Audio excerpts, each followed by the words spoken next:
Syrian rebels are reported to have attacked a compound used by security forces and pro-government militias in the capital Damascus. They say the bomb attack targeted several high-ranking security officers meeting there. The rebels claim to have killed hundreds of officers, but Syrian state television says that no one was killed and that the blast only caused minimal damage.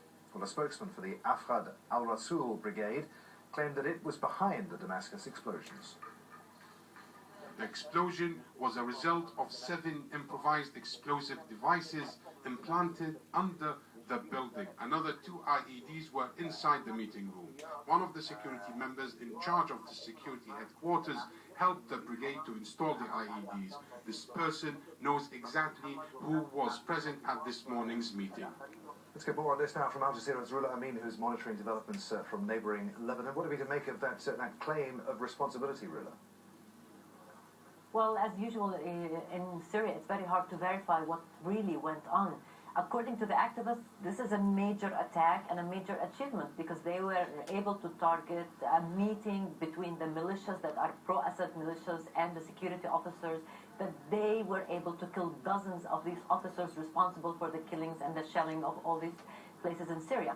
If you hear the government's version, they say these bombs were set off in a school, the Sons of the Martyr, and this school was not being used by the security. Even according to the news media, the state news media, they were quoting the principal of the school, dispelling the narrative of the activists and the opposition. It's very hard really to know what exactly went on. We know there was an explosion. How big it was, it's very hard to verify. Who did it target? Another challenge.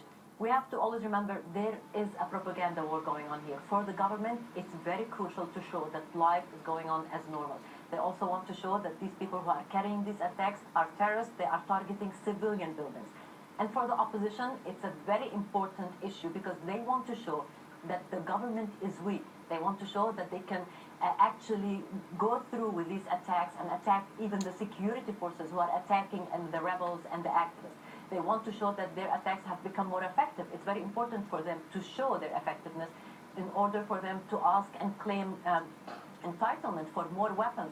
They need these weapons. This is a major issue for the armed rebels in Syria and the opposition, and they want to show the West and the Arab countries that these weapons are not going to waste. But if they have enough weapons, they will be able to bring the regime down, and that's why it's very important for them to show that they can carry out very fatal attacks against the regime, and at one point they will be able to target President Assad himself. This is the message we're always getting. Rula, many thanks, Rula Amin in Beirut. In other developments in Syria, heavy fighting's been reported in Aleppo and several other cities. We're also getting reports of gunfire and mortars being fired near the Israeli-occupied Golan Heights. The UN's special envoy for Syria had earlier warned that the situation inside the country is, quote, extremely bad, and that the fighting could spill over to the entire region. Lakhdar Brahimi said this ahead of the UN General Assembly, which is again